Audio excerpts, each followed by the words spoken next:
Bonjour, c'est Rio en France et j'adore Siligang sa Gabi, le podcast. Bisous. Yes! I love this. Click the follow button and the notification bell para updated ka pag may bago tayong upload. Yeah. As ano ka dyan? As Papa Jack ka dyan? Yes. Saan kayo mas naniniwala? Sa thought na may nakatakdang tao sa bawat isa sa atin dito sa mundo? O sa thought na pwede ka magkaroon ng totga or the one that got away? Yun ang point natin sa today. Pakinggan natin ang mga kwentong totga dito lang sa Feb Ibig Special. Yes! Kiligang sa gabi. Kiligang sa gabi. Hindi ko na kaya. Pero bago yan, hello ka-okras all over the world!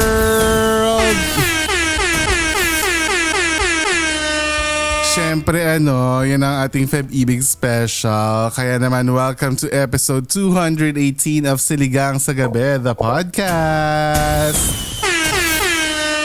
Ako po ang inyong Jed Setter na si Jed at ang ating Eat Girl na nandito, na grabe yata ang na-eat. Hello. Kasi malalaman niyo sa Patreon kung bakit ang dami niyang na-eat. Kung bakit Eat Girl talaga siya. At ang ating ang nakaisip ng napakagandang title ng ating Feb Ibig Special. Yes. Ang nag-iisang may kwento ako, ang author and writer ng Kiligang sa Gabi. Yes. Ang kulang sa kilig. Kulang sa kilig. Kaya pala naisip. Kulang sa kilig sa gabi. Kulang sa kilig sa gabi. Pero kami po, ngayong episode na ito, tayo? Sweet-sweetan. Sweet-sweetan. Hindi mo kaya. Ganun ba? Bedroom Dahil tayo ay trio taga-kwento. Ngayong Feb Ibig is... Hindi mo para Papa Jack, ako ay nag-request ng titinis ng boses. Taas. Nako, dapat. Di ba ganun mga sa radyo?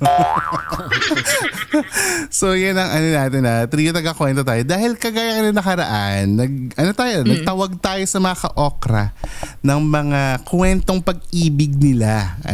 Sabi natin mag-send kayo ng kwentong pag-ibig. Either bitterness man yan, or love, or whatever. At babasahin natin yan dito sa Siligang sa Gabi. So lahat na mapapanood nyo or mapapakinggan yung kwentong yun ay galing sa mga ka-okra. Diba? Yes. Ang ganun. Yun ang pinakamaganda. Kaya gusto ko mag-thank you sa lahat na nag-send kasi dapat isang episode lang to itong Kiligang sa Gabi. Pero dahil sobrang dami nyo yung sinend, na problema kami tuloy kung kailan Thank you kay na nag-send, kay binigay pangalan. Salamat at pinagkatiwalaan nyo kami. Hindi nyo alam, papangalanan namin kayo. Joke lang. It's a trap. Joke lang. It's a trap. Marireveal ang mga deepest, darkest secrets. Hala. Hindi, joke lang. Ang nakakaalam lang talaga na mga nag-send na ito ay ako. Walang iba nakakaalam. Ang sinend ko na sa kanila ay wala na mga pangalan, pati yung mga pangalan ng mga jowa iniba ko. Puro blurred. Japanese pala, Charles. Galing Japan pala. So maraming salamat sa mga maraming salamat sa mga nag-send at sabi nga namin doon sa isa naming nakachat, si Moana. Kung gusto niyo kung magugustuhan niyo to. Akala ko anonymous tapos... Hindi naman siya nag-send Hindi siya nag-send ng nakachat namin siya sa Instagram. Sabi niya, sabi namin, kung gusto niyo gawin namin regular to, malay niyo gawin yung regular, di ba? Na episode or segment. So, yan ang Kiligang sa Gabi, di ba? Mag-send kayo ng mga love stories niyo sa amin. Sa MMK edition, gano'n. Correct. Tama. Pero before natin simulan, mag-hello muna kayo sa mga nakikinig sa atin dito sa Spotify at manonood sa atin sa YouTube at sa Facebook. Hello sa inyo. Ready na ba kayo? Oh my God. At syempre sa mga members natin sa Patreon na talaga namang dumadami ng pangalang babanggitin natin mamaya, kaya kailangan bilisan nyo ang pagbabanggit ng mga names. Kasi dumadami na sila. Okay, kaya yan ay part ng ating pag-uumpisa na ating 5 years or year 5 dito sa podcast. Kaya tuloy-tuloy ang ating journey to 1 million downloads. Konting-konti na lang i-share nyo yung podcast na to, please. Yes. Keep on sharing the pod and stream our episodes Siligang Express on Mondays 10 a.m. and Siligang sa Gabi. Main episodes every Wednesday 12 noon wherever you get your podcast. Okay? So go na kayo dyan. Simulan na natin ang pagbabasa ng mga kwentong pag-ibig. Dapat ano na tayo ha? Spooky ina. Gusto ko ba naman pang spooky ina. Yan. Kwentong pag-ibig. Hindi. Ito yung mga kwentong pag-ibig na nakakakilig. Sabi nga natin, Correct. ito yung mga kwento ng mga umibig na saktan at nagdesisyong umibig muli. Ngayon, sa kiligang yung total kiligang. Pero ngayon, mga Totga edition to. Totga edition are the one that got away. Okay? Sisimulan natin sa ating first letter para hindi na magtagal ang paghihintay ng mga ka-okra. Isha, simulan mo na. Okay. Ang letter na ito ay nanggaling kay Mike. Hoy! Wala kang sinend! Sabi ko naman sa set. Pero kung ibo ko na tayo lang yung nag-send ng entry. Ay, joke lang. Hindi. I'm kidding. Joke lang. This is Hindi, from an mamaya. anonymous Merong sender. kwento. May kwento na parang si Mike talaga yung nag-send. Ay, ito na lang. Yung isa, may isang entry. Oo. May isang entry na pamilyar tayo. Yes. Abangan nyo. I think yun yung last letter. Yung letter number 3. Abangan nyo. Parang si Mike talaga yung nagsulat. Okay. Ito na ang letter number 1. Hi, Siligang sa Gabi. This is the story I want to share with you guys. The one that got away. Na love story ko noon in my pre-adult life. Hopefully, anonymous talaga to. Hindi. Shame. Huwag ka mag-alala. Toot! No, ano mo talaga to? Toot. Go. I met this guy when I was 19 years old. Kasama ko mga older friends ko noon. May mutual friend kami and nag-meet kami sa sinihan. Nako. First May time kilala na tayo. Oh, May kilala tayo, hindi na nag-meet sa sinihan. first kiss. Huwag niyo na ngayon. Ay, sorry. Anonymous din ba yan? Sorry. Okay. Asa na ako. First time na nagkakilala kami, the attraction was there immediately. Matangkad, may pagka-chubby, pero mukhang matipuno. Mhm. Mala radio talk show ang boses pa. And calm demeanor. Ano yung sabihin ng calm demeanor ulit? Yung manner niya ng pagkilos, kalmado. Demeanor, yung the way he brings himself or yung parang arrive, yung dating, ganyan. Demeanor. Yes. Ganon. Demure. Demure yun. Ganon. Pati Ganon. reaction mo. Pati Ganon. reaction mo, Ma'am Charo. Oh, go. Okay, asan ako? MMK. Kaso, It's mga letter eh. Mga letter sender. Ganito pala, dapat pala yung game natin, papahulaan ng title ng episode. or gawan nila na, kaso, di natin nilagyan ng title. Kaso, 10 years plus ang age gap namin. Naalala ko, mga almost end of 20s na siya noon. And may girlfriend siya noon, kaya hindi ko na muna siya kinakausap. At least, In a relationship. may ano siya. Yes. May self-control. Ay, ganun. And then sabi niya, after a while, nalaman ko na nag-break sila nung old girlfriend niya. Oh, go! Ito naman. Sandali naman. Kalma mo naman. Sorry. Parang Galing ka nas mong gabagad.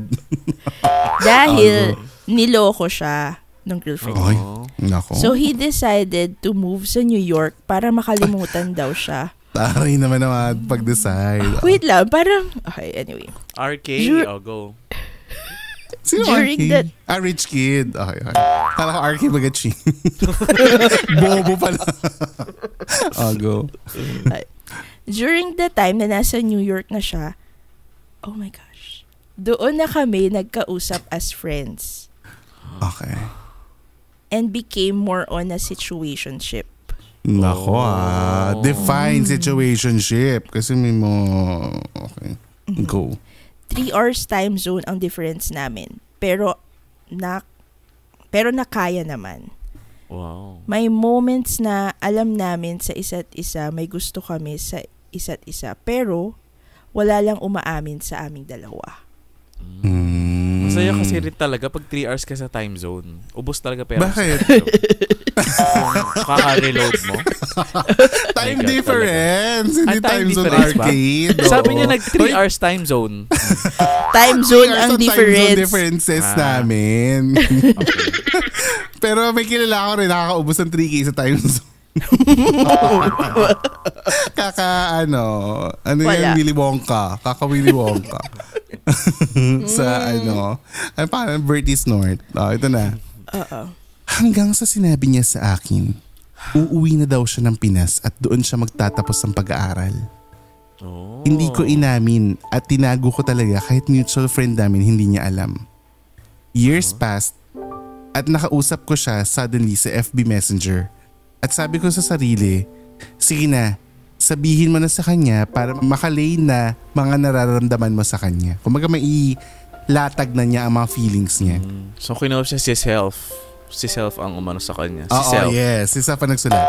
Pero just for context, ang dami ng taon yung lumipas kasi nag-New York na siya, pumunta na ng Pilipinas at lumipas pa ulit yung ilang taon bago sila nag-usap sa FB Messenger. So, the moment I had the courage to tell him how I feel, I started with, quote-unquote, may sasabihin pala ako sa'yo bago ka mag-off sa FB. Grabe naman yung gano'n. Kinikilig ako. Ang gandang shot nito, direct. Direct yung shot ano yung papagalin mo Dapat yung nagta-type-type na gano'n. Pahagod, ganyan. Yes. Biglang sinabi niya sa akin, nag-reply, sabi daw, quote, may sasabihin muna ako sa'yo. Ikaw pala nga sasabihan ko nito. Oh my God. Pinasabi. Naghintay ako kung ano ang sasabihin niya. Biglang sabi niya sa akin, and I quote, Please reload. magkaka-baby na ako. Baby boy ang anak ko. End of quote. Oh no. At that moment, kahit di ako nag-expect sa kanya, nasaktan ako, napaluha na lang. Pero alam nyo ba, reply ko sa kanya, hindi, kaya kami ba yun? Wow, grabe. Bakit inaano mo? Bakit inawa? Ang reply niya, quote, congratulations sa bundle of joy mo. I'm happy for you. End of quote. So nakatali yung baby? It's a bundle. Gagi. Sitaw ba? Kangkong. Kangkong. Kangkong pala yung baby. Bundle of joy. Buy one, take one on joy dishwashing. 100 ml. Sa grocery pala. Hoy, ano Oh, tayo no. dito? Love story. Sorry. So, yung bundle of joy. Ayun na nga ang nangyari, Papa Dudut. Hinayaan ko siya na. Charot. Then he replied. Ito nag-reply. Ay, nag-reply pa pala. Then he replied, and I quote, ano nga pala yung sasabihin mo sa akin? Sabi ng lalaki. Oh my God! End of quote. Ang sabi ko na lang sa kanya, and I quote, wala yun, mas importante yung sinabi mo sa akin. Sana sinabi niya may anak na rin ako. Girl naman. Bakit hindi namin sila gawin magjowa? Nilabanan. After that, ito sabi niya, after that, I knew na some love stories aren't made for epic novels. Aww. Some are short stories, but that doesn't make them any less. It's just bittersweet ending. Thank you for reading my story. I know mahaba, pero finally na-share ko na rin sa inyo. End of letter number 1. Hindi mahaba to. Kung pag nalaman mo yung iba, mas mahaba pa. 12 pages yung iba. 12 pages. Ang haba. Kaya hindi namin alam kung paano ko babasahin. Diyos ko. Kasi, Ay, hindi ko in-open. Hindi ko huwag mo na in-scroll. Huwag mo na open. Oh. So yun ang gosh. Ano masasabi natin kay story number 1? Pangalan nating... Hoy, hindi na siya papangalanan. Hindi, random names. Ayoko magbigay ng pangalan kasi baka sa subconscious ko kasi may alam ko kasi kung sino nagsulat eh. So hindi ko Ay, okay. Sige. Grabe nagsasabi ng any Letter number 1. Letter sender 1. Letter sender number 1. So naniniwala ba kayo na may mga totga talaga? Kasi di ba lagi nila sinasabi na hindi lahat ng tao may kamatch yan sa mundo. Kailangan mo lang hintayin, kailangan mo lang maganyan. Pero bakit may concept ng totga, the one that got away, kung lahat ay may kamatch? May thought, ayokong tanungin kasi yung question na yun kasi baka magbasa na lang tayo ng letter number 2. Okay, next. Wala kami ba't pa kami magka-comment? Ikwento nyo yan. Sinare nyo lang nga, tapos magka-comment pa kami. Ay, di sana kami na lang yung nagsulat kung kami na di ba share. Oo, kaya nyo na yan. Actually, isa itong pamamaraan para hindi kami mag-share na mga sarili namin kwento. Correct. Oo. Enough of our stories. Enough of our stories. Kwento nyo na lang yung share namin. Minsan, naumay na rin kami sa sarili namin. Do you believe in the concept of the one that got away? Ika nga ni Katy Perry. Sagot! Ang tahimik. Natahimik na nga po sila ang mga nabiktima. Ang mga nabiktima ng Totga. Kung babalik po ang MMK sa ilang patalastas. Ayun, sumagot. Wow. Masyado. Okay. Letter number 2. Go. Wag na kayo Letter number 2 na. I'm so sorry. Hindi, totoo nga. Hindi, lang, wala explanation, yes or no. Naniniwala sa Totga. Totga? I think yeah. Bakit? Sorry. Hindi tinanong. Asa naniniwala ka sa Totga? Okay. Yeah. Walang explanation. How do you know na got away na talaga siya? Exactly. Na yun na yung final? Yun nga yung point. Yun yung iniisip ko nung sinusulit ko to. Kasi parang, how were you able to say na nakawala siya if hindi naman pala siya para sa'yo? Hindi, parang siya pala, one-sided pala siya, Jed. Kasi what if, yung Totga niya, ay may Totga ka, tapos yung Totga mo, nahanap na niya yung the one niya, hindi ikaw. Kaya nga, pero ikaw, di ba ikaw, syempre, the one that got away ko siya kasi siya nakahanap na siya. Pero ikaw, pag nakahanap ka ng para sa'yo, Totga mo pa rin ba yun? Nakahanap ka nga eh. Ikaw na magjowa kayo ni Isha. Nag-break kayo. So feeling mo, Totga mo si Isha. Kasi si Isha, naging jowa ko na, kunwari ganon. Okay. Ikaw, Mike, nakahanap ka na ng yung destined para sa'yo. Okay. So, ibig sabihin, the one that got away pa rin ba si Isha? Ito nga, dumating na yung destined para sa'yo. Si Isha ay naging stepping stone lamang. Nasaktan siya kahit fiction. Dapat na siya, the one that step away. The one that step away. Stepping stone lang siya. Ganun lang siya. Oo. Diba? So, ibig sabihin ba nun, pag nahanap na natin ang mga match natin, nakaka-cancel out na yung Totga kasi nga, hindi na naka-get away yung yung para sa atin kasi nakuha na natin sila, na-meet na natin sila. Di ba? Baka in-effect pa rin siya sa someone na hindi na nakahanap ng other partner. Parang, kasi feeling niya siya na yung the one talaga for me, pero hindi ko na itatry yung iba. Parang gano'n. Intentionally, decisionan niya na hindi na siya hahanap ng partner. Kasi feeling niya yun na yun. Oo. Gets. Sabagay, kasi hindi naman lahat nag-aasawa or nagjojowa ulit after masaktan, di ba? Mga ganun. Okay. Correct. Okay. So kayo naniniwala ba kayo sa Totga or naniniwala kayo na destined ang lahat sa isa't isa? So mag-comment kayo dyan sa Spotify or kung nasa habang nagluluto kayo or naglalaba kayo ngayon. Correct. Isipin nyo na yan. Kung yung mga jowa nyo ngayon ang destiny nyo or baka Correct. Dalawang isip pa pala sila kung na final. Tanong diba? Mo, Totga mo ba ako? Sabi, bakit? Magjowa nga tayo. Magjowa nga tayo. Ba't naman tatanong yung Totga ako? Nag-away. Ayusin yung tanong nyo ha.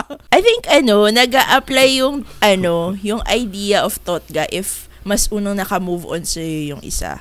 Like, yung isa. Oo, kasi parang, that could have been us, ganyan. Pero, oo nga no. Pwede rin. Sakit din nun. Kasi feeling ko if nakahanap ka na rin ng partner mo, so hindi mo na siya like, ito yung para sa akin. So, technically, wala ka ng Totga. Wala ka ng Totga, di ba? Or baka lang siya, sa phase na ng buhay mo, siya ang Totga mo, pero after mo mag-move on to the next phase, wala ka ng Totga. Parang ganun. Ganun ba yun? Hindi ko alam eh. O yung sa mga nagka-categorize mo na lang siya na parang, di ba parang sa greatest love, may one true love. Genuine you love. Think yung Totga mo, yun din ba yung greatest love mo? Cause feeling mo nga. Kasi sa greatest love, hindi naman siya yung nakatuluyan mo, di ba? Oo. Pwedeng sa dulo lang na-feel lahat ng butterflies and all that jazz. Pero, baka nga Totga rin siya. The one that greatest away. Nagkaroon na yung meaning. Hindi na. Ang gulo na. The one that goes away. The one greatest. The one that goes away. Goes away. Di ba may ganun? Kim Chu Gerald ba yan? Hindi. Kim Chu Ryan bang yata yun? Hindi, yun yung real. Horror comedy. Ay, ako. Tama. The one that goes away. Feng Shui. Anyway, okay. O ngayon, dadaka na tayo sa letter number 2 kasi nga pahaba itong mga letter na to. So kailangan siksikin natin. Hanggang December na itong episode na to. Correct. Go. Letter number 2. Uumpisahan yan ni Papa Mike. Hello po, siligang sa gabi. Grabe. Di ba yung mga radio jocks parang titinis ng boses? Sabi ka kasi sila mag-talk doon. Oo. Go. Ayan. Okay, simulan na natin. Hello po, Siligang. Mahaba to eh. Ang dami letter. So feeling ko ganun yun. Hello po, Siligang. Itago niyo lang ako sa pangalang Lian Latina. Ang bongga. Latina. Alam niyo ba yun? Latina naman tong babae na to. Oo. Ano yun? Kagwapa ba? Oich! Di ba may ganun siya? Kagwapa ba? Oich si Cesar. Latina. Ayan. Disclaimer lang. Hindi po ako Latina, sadyang masarap lang ang babaeng ito. Hayop. Wow. Hintayin mo kami magsabi na. Oo. Hindi, we love the confidence. Parang lalaba ka pa sa Miss You, Okay. So, ito na nga. Tayo ay nasa fine dining restaurant. So, Latina na pala. Mami Oni. Go. Ito na nga, sabi niya, ito na nga. Alam mo yung pakiramdam na nasa harap mo lang ang isang bagay na gusto mo, pero hindi mo pwedeng kunin? Ano order ng iba? Ba't si Ot? Order ng iba? Order ng Top Mark pa yan? Order ng iba? Top Mark. Bakit si Ot nung kinuha niya pa rin kahit di naman pwede? Oo nga, di naman sa kanya. Magnanakaw pala. Go. Ganun ang pakiramdam ko kay K1 sa loob ng maraming taon. Pero high school pa lang kasi magkakilala na kami. Busy pa yata si Cupido at hindi pa ito time para lumandi ako. Haha. Pero parang mas lumalim ang kwentong ito noong college. 2006 yun. Lagi siyang nandyan. Ang unang tumatawag kapag malungkot ako, ang unang lalapit kapag kailangan ko ng tulong. Siya yung laging may dalang kape, pagkain, para sa akin tuwing exam week. Yung hindi nagsasawang makinig sa kwento ko kahit paulit-ulit lang. Yung parang typical na kwento sa isang K-drama, ganun siya sa pakiramdam ko. At sa bawat ngiti niya, alam kong may gusto rin siya sa akin. Asumera naman si ate. Ay, sorry. Sabi nga niya, baka assuming lang daw siya. I love the confidence of Lian Latina. Latina, babae. Ang cute. Ganon. Pero as a girl na umaasa sa instinct, parang meron talaga eh. Kasi di ba may ganun na parang gut feel mo talaga na ay type ako dito eh. May ganun. Correct. May ganun kayo. Kaya tayo nasasaktan. Gut feel. Kaka-assume. Appear. Appear tayo siya. Nakarelate pala. Pero hindi niya sinabi. Ayoko rin namang magtanong. Magandang masarap lang ako, pero Latina ka talaga, girl. I love it. Latina ka talaga. Totoo ba? Ay, oo nga. Nakalagay talaga, magandang Latina masarap lang talaga ako. tong babaihan na to. Winner ka na. Sa'yo ng corona. Kagwapa ba? Oich ng Latina. Sabi niya, magandang masarap lang ako, pero hindi ako mag-first move sa kwentong ito. Eme! May eme pa siya sa dulo. Eme! At hindi ako pwedeng maghintay habang buhay. Hindi ako si Mama Mary na bigla na lang mabunti. Grabe mo pagka-Latina talaga nito. Hindi natin mo pa si Mama Mary. Nakakatawa yung next. Hindi ako si Mama Mary na bigla na lang mabubuntis. Sabi ko sa sarili ko, ang babaeng ito ay kailangan na ring lumandi. Fast forward.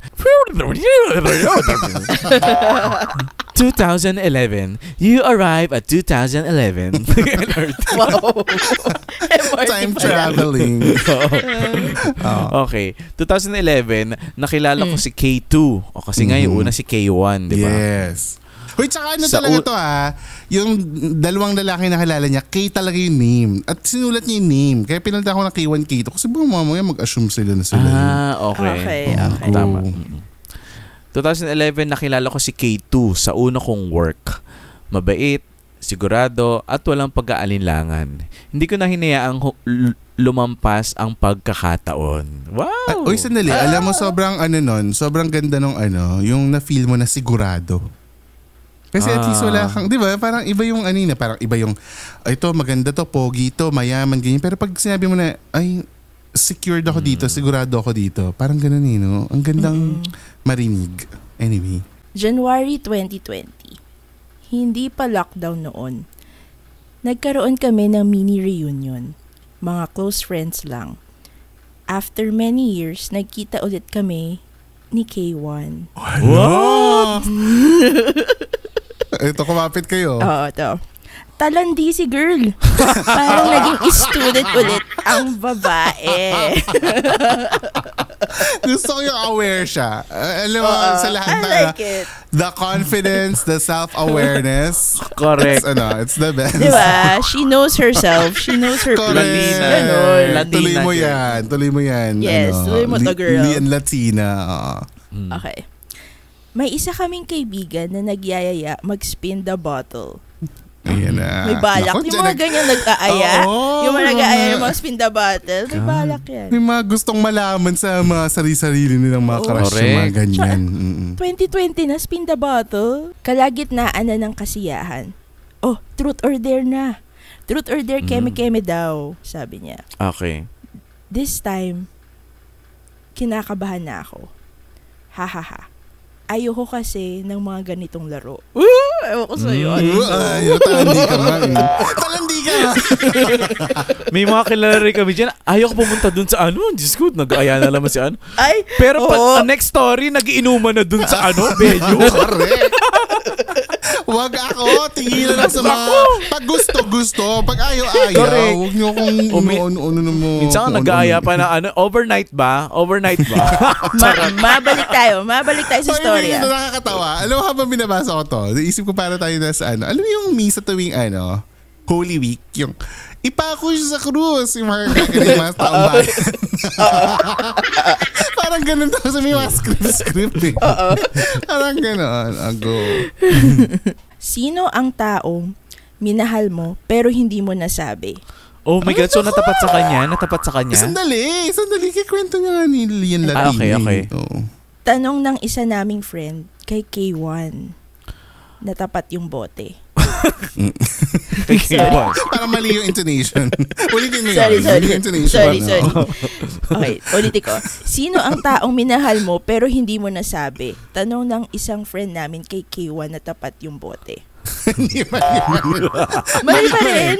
Ganito. Sino ang taong minahal mo pero hindi mo nasabi? Tanong ng isa naming friend kay K1 na tapat yung bote. Okay, sige. Sorry. Kayo talaga. Kasi naman to? Sorry. Ulit. So kay K1 na tapat yung... hindi pa rin. Stock. Tinuruan. Dapat kasi ang pagkasulat niya. Dapat kasi dinitali niya. Inispin na namin yung bote. Yung friend ko nagtanong. Dapat ganun yung mga pagkasulat. Ba't kayo nangingialam? Di ba kayo nag-send ng story? Sige, lagay ko doon. Sige, ilalagay ko yun. So, in-spin na yung bote.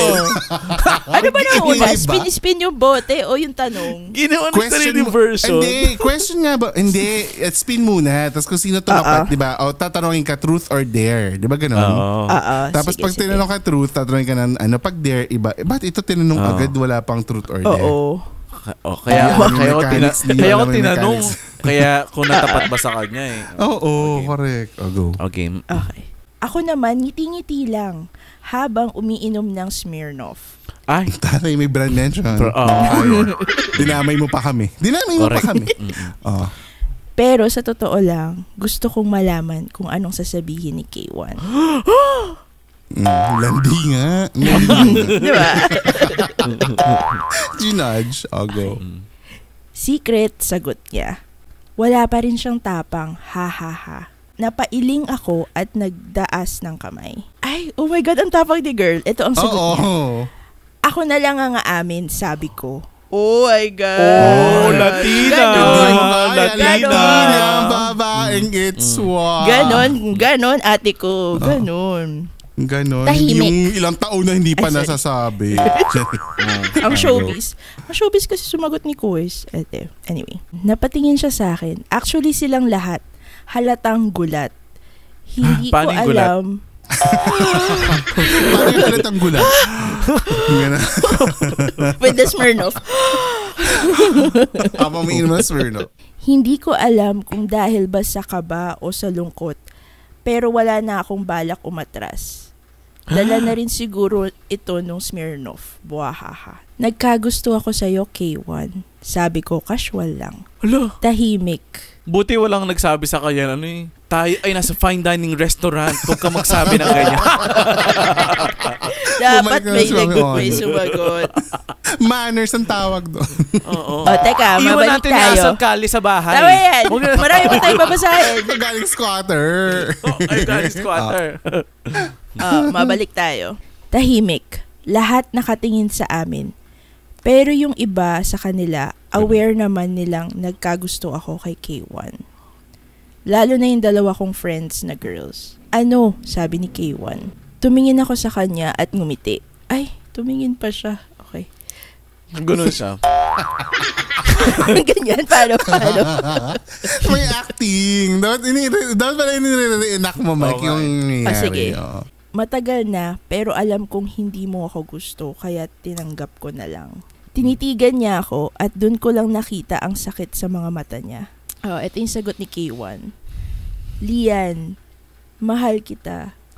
Hindi ko lang masabi dahil natakot akong masira ang friendship natin. Na mawala ka. Ang sakit, no? Sabi ni Lian. Ang sakit marinig ang matagal mong gustong marinig pero huli na. Ay.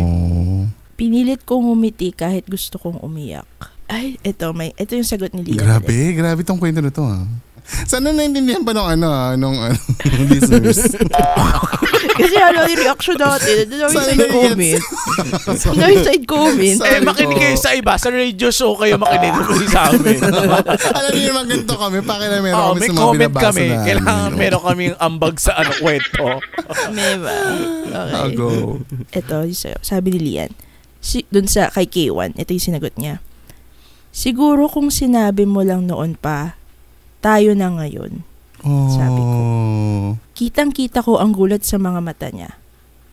Hindi yan na nakasulat. Oo nga, sorry. Ano yun? Sorry, na-edit ko. Sabi, na-edit ko. Editing ng story, ha. Kitang-kita ko ang gulat sa mukha niya. Yan. Ang pagkabigla, ang pagsisisi.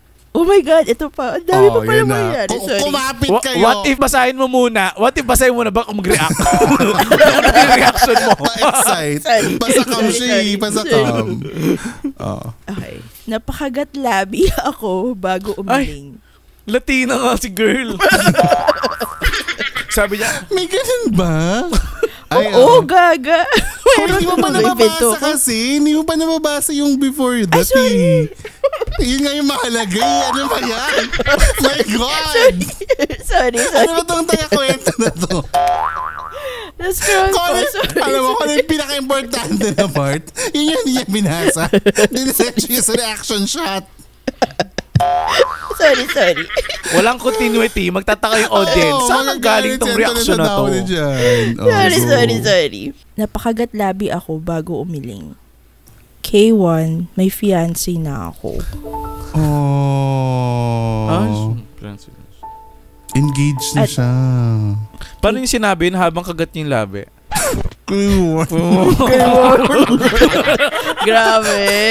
Grabe kayo kay Lia. Habang umiiling, Mike.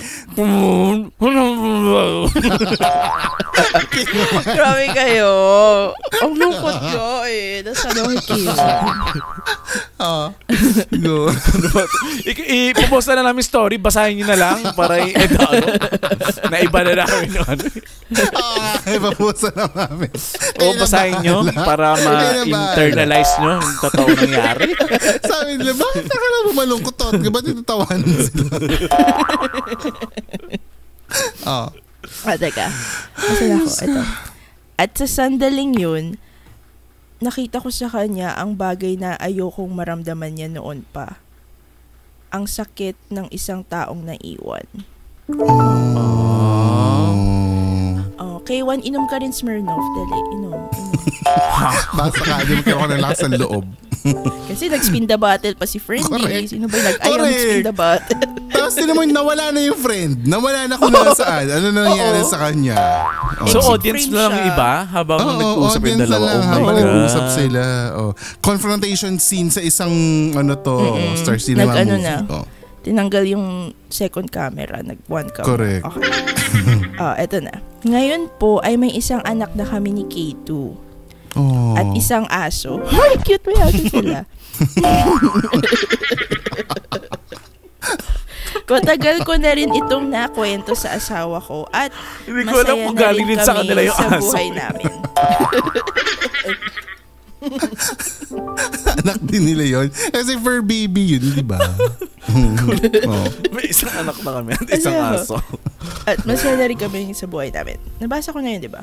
Lubos na gumagalang Ate Charo. Charis, Lian ang Tagaytay. Lian ng Tagaytay. Lian Latina ng Tagaytay. Thank you so much, Lian ng Tagaytay, Lian Latina. Again, pasensya na kung na-butcher namin yung kwento. So, alam mo naman kami. Uy, pero ang bittersweet, paano ba? Oo. Yung story. Sa side ni Lian Latina. Happy ending. Happy ending siya. Doon kay K1 ako nalulungkot. Kasi syempre, di ba? Parang reverse card. Pero, parang na-reverse card parang siya. ang sarap sabihin nun, akala mo nangyayari lang yun sa mga teleserye yung correct. May fiancé na ako. Pak! Diba? Ang bagal mo Ang bagal mo K1 ang gagawin natin. Ganun talaga. Ba yan? Diba? So ngayon, si K1 ang natotga. Si K1 ang totga niya si Lian Latina. Tama? Yes. Oo, tama. Oo. Ngayon, si Lian Latina, hindi niya totga si K1 kahit na-crush niya dati. Kasi nga, nakita na niya yung para sa kanya. Happy na siya. Natot na niya kasi si K2. Nagkatuta pa nga sila, di ba? Nagkatuta. Nagkatuta sila. Yes, nagkatuta sila ni K2. Baby. May baby na, nagkatuta pa. Bongga. K2 na talaga to, K2. Nagkatuta ha, kasi nagkaroon ng puppy. Kasi baka sabihin na naman mga to. Sabi niya, isang diba? Grabe mga kwentong pag-ibig niyo mga ka-okra ha. Talaga, gripping at saka riveting ang mga istorya. Pero ngayon, bibitinin muna namin kayo kasi yung pangatlong kwento na parang si Mike ang nag-send talaga na nagpapanggap lang na hindi si Mike. Talaga ba? Babasahin natin sa pagbabalik yan ng Siligang sa Gabi, the podcast. Bonjour, c'est Rio en France et j'adore Siligang sa Gabi, le podcast. Bisous.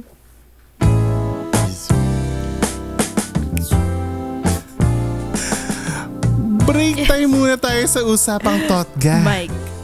Time Adonis. for our member. Shout it out. Yeah. Talaga nag-effort ako maghanap ng mga bagong soundtrack para sa inyo. I love it.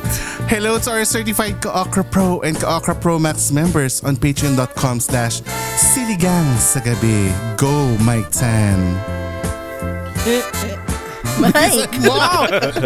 Hello kay Breeze, kay Ichigo, kay Richelle, Diane, kay Kathy, kay Dar, Faye, Edrasel, JV, Rara Rams, Marisa, Joyce, John Lester, Jen. Royce. Ay, Royce ba yun? Royce, John Lester, Jen, Letus, Zyren, Vida Margaret, Jeremy, Jeremy, Lemon, Jermaine, Zytel, Nix, Marinil, Jean, at Joseph Kirby. Hi guys! At hello din kay Manags, kay RJ, kay Valerie, kay JP, kay Christian J, kay Mama Batumbaka, Lanay ni Rio, kay Moana, kay Primrose, kay Maida Chloe, kay Donna, Jay, Cassandra, Marky, Nikki, Ren, Aid, Kat, Diane, Sheena, Arla, Jer, Jimiel, Welmer, at kay Jennifer. Sorry. At kay Jennifer. Alright. Sabi siya. Batch number 3, let's go. Hello din sa inyo, Shaula, Ate A, Mads, Franklin, Adi, Zarina, Gio, Aiko, Moy, Sam, Kims, Ozel, Mark, Vernice, Norly, Janie from the block, Emma, Maui, Cecil, Belshane, Sheila, Ninang, Carla, Nurse Buen, Manzo, and Dave. You are the father. You are the father. Thank you to all our members dahil sa inyo may once a month live recording tayo ngayong end of February at mukhang magbabasa pa rin tayo ng stories and sa dami ng entries nyo. So thank you so much. Abangan nyo yan announcement. At ayun ay para sa mga Ka-Okra Pro Max members only. So mag-upgrade na kayo ng inyong mga membership kung kayo ay nasa free tier or nasa Ka-Okra or Ka-Okra Pro tiers ha. At dahil dyan nakakatulong din tayo sa ating chosen organization for the month of February, ang Hero Foundation, isang organization na tumutulong sa families ng fallen soldiers. Mag-subscribe na kayo sa patreon.com/siligangsagabi at make sure na naka-Okra Pro or Pro Max membership kayo to get the benefits, okay? Idiretso na natin ito sa i-shoutout sa gabi. Today's shoutout ay nanggaling sa ating Patreon subscriber na si Rara Rams.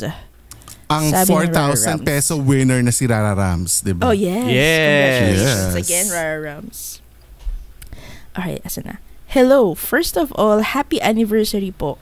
Been a silent listener since double digits pa lang ang episode. Pero now lang nakapag-Patreon. Ha. I can't remember. Thanks, Rara Rams. I can't remember na how I came across your podcast, but I'm so glad I did. Sobrang funny niyong tatlo. Lalo na si Mike. Baka siya na. Rara Rams, reveal yourself. Rara Rams. I always play your podcast every day habang nag-work at tuwing naglalaro. Nagre-rerun ako ng episodes ngayong may Patreon para makita naman ang mga mukha nyo at ang mga exclusive videos. Uy, tsaka ramdam natin yan kasi alam mo dun sa mga notifications sa Patreon, yung mga kaluma-luma ang mga video, nila-like talaga. So, ibig sabihin pinapanood talaga? Oo, pinapanood nila ulit. Sinusulit From nila. the top. Ganon. Kasi pag Patreon member ka, yung archive natin talaga, full archive, ma-open nyo lahat yun. Ma-unlock Saya. Yung time na may buhok pa si Jed, makikita nyo doon. Nagkabuo. Hindi nagpakalbo parang lagpas dekada na. Hindi pa tayo nagpa-podcast. Ganon ka archive yung videos na. Pero sa bagay, may mga photos yata tayo na share doon na yung high school pa tayo. May mga ganun tayo. I think may mga throwback doon. Yes. Correct. True naman. Ayun. Ay, ito pa. Mayroon pa pala sinabi si Rara Rams. More power to you 3. Oh, thanks so much. Sabihin Ano ba yun? Ano ba yung sinabi niya? Yung GCash number niya. Sabihin mo rin, mali yung makakuha siya ng pamasko. Sige, sabihin natin. Oy, wag. Sa may mga extra po dyan. Kay Mike mo na i-forward kasi baka send siya na. Pang-abono. Thank you sa iyo, Rara Rams. At si Rara Rams nagpa-practice na yan para sa sunod na Quiz Me. Kasi nagtatanong na siya ano yung mga next sa question sa Quiz Me. So, abangan nyo. Excited sa March yan. Sa March yung susunod na Quiz Me. Kasi quarterly tayo mag-quiz With Me. So abangan niyo yan. At kung kayo ay gusto rin ma-shoutout, mag-comment lang kayo anywhere. So sa Facebook, sa Spotify, sa YouTube, wherever you are.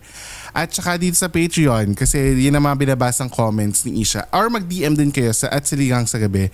That's SILLYGNG sa Gabi across the board socials. Okay? Para mabasa namin lahat yung mga gusto nyong sabihin sa amin. Ngayon naman, back to the episode. Ito na ang letter number 3 na itatago natin sa pangalang Mike-chan. Hoy! Totoo ba? I won't judge. Ito malalaman mo kung bakit. Hoy, hindi ako nag-submit, promise. Wala akong sinabi. Bakit nakalagay MT@ABS? Ano ba yun, Mike? Yung company email pag ginamit mo? M10@ABS. Ay, hindi po yung email niya man. Ay, hindi yun. Ito na, sabi niya,